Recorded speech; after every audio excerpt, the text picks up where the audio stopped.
Sang singa merah, wanita perisai Rasulullah Shallallahu Alaihi Wasallam. Bismillahirrahmanirrahim. Assalamualaikum warahmatullahi wabarakatuh.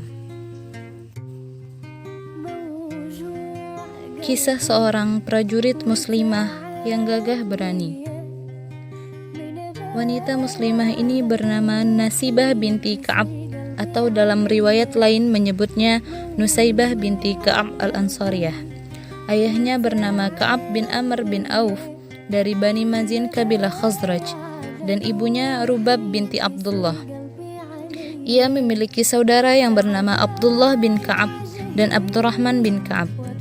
Suami pertamanya bernama Zaid bin Asim Mazni, yang pada pernikahan tersebut mereka memiliki dua orang putra yang bernama Abdullah bin Zaid dan Habib bin Zaid. Suaminya Zaid bin Asim Mazni meninggal dalam perang Badar. Kemudian ia dilamar dan menikah dengan Ghaziyah bin Amr. Memiliki seorang putra bernama Tamim dan seorang putri bernama Khawlah.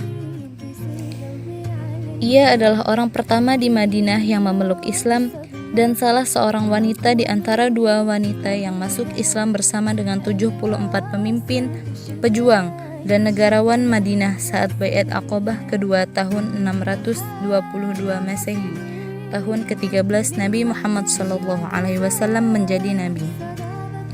Ia disebut sebagai Ummu Umarah, yang berarti ibu para pemimpin atau para pejuang.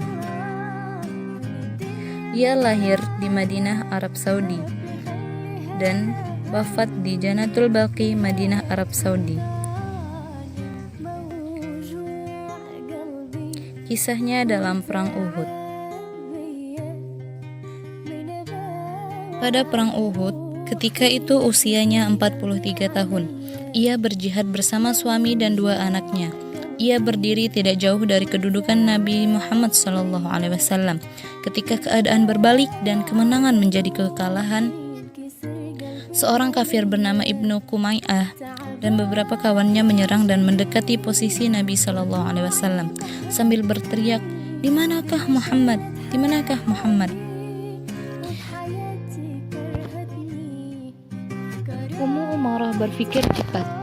Jika mereka sampai melukai atau membunuh Nabi SAW, maka tidak ada kebaikan bagi dirinya bersama Mus'ab bin Umair dan beberapa orang sahabat. Ia menghadang serangan orang kafir secara khusus. Ia menyerang Ibnu Kumaiyah dan melukai bahunya, dan terus menyerangnya. Akan tetapi akhirnya Ibnu Kumaiyah bisa melepaskan diri dari serangan Ummu Umarah dan lari menyelamatkan diri. Dalam perang Uhud itu juga, Ummu Umarah sempat diserang oleh orang kafir yang berkuda, padahal ia hanya berjalan kaki. Ia bertahan dengan perisainya sampai akhirnya berhasil merebut pedang orang kafir itu dan menyabet kaki kudanya hingga ia terjatuh. Nabi SAW melihat keadaan itu dan berseru kepada anaknya agar membantu Ummu Umarah. Akhirnya ibu dan anak ini membunuh orang kafir tersebut bersama-sama. Suatu ketika salah satu anaknya, Abdullah bin Zaid, terluka pada tangannya dan darah terus mengucur.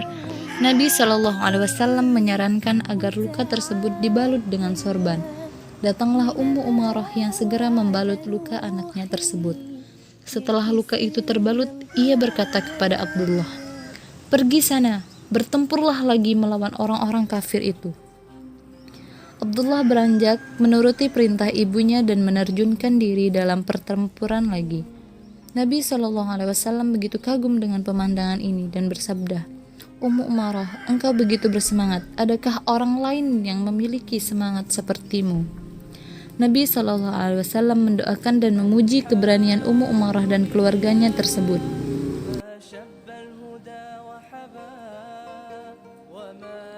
Ia mendapatkan 12 luka di tubuhnya ketika menjadi pagar betis bersama beberapa sahabat bagi keselamatan Nabi SAW, dan luka terparah pada tangannya yang terus mengeluarkan darah hingga setahun lebih, sehingga ia tidak bisa ikut perang Hamra'ul Asad. Sepulang perang Hamra'ul Asad ini, Nabi SAW langsung menanyakan keadaan Ummu Umarah, dan beliau sangat gembira ketika memperoleh kabar bahwa lukanya telah mulai membaik.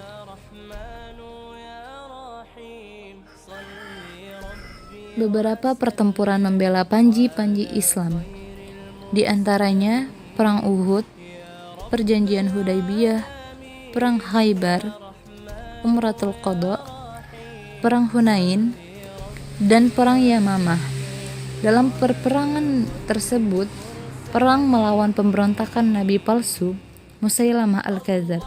Ia berjuang hebat hingga mendapat 11 luka di tubuhnya dan salah satu tangannya terpotong.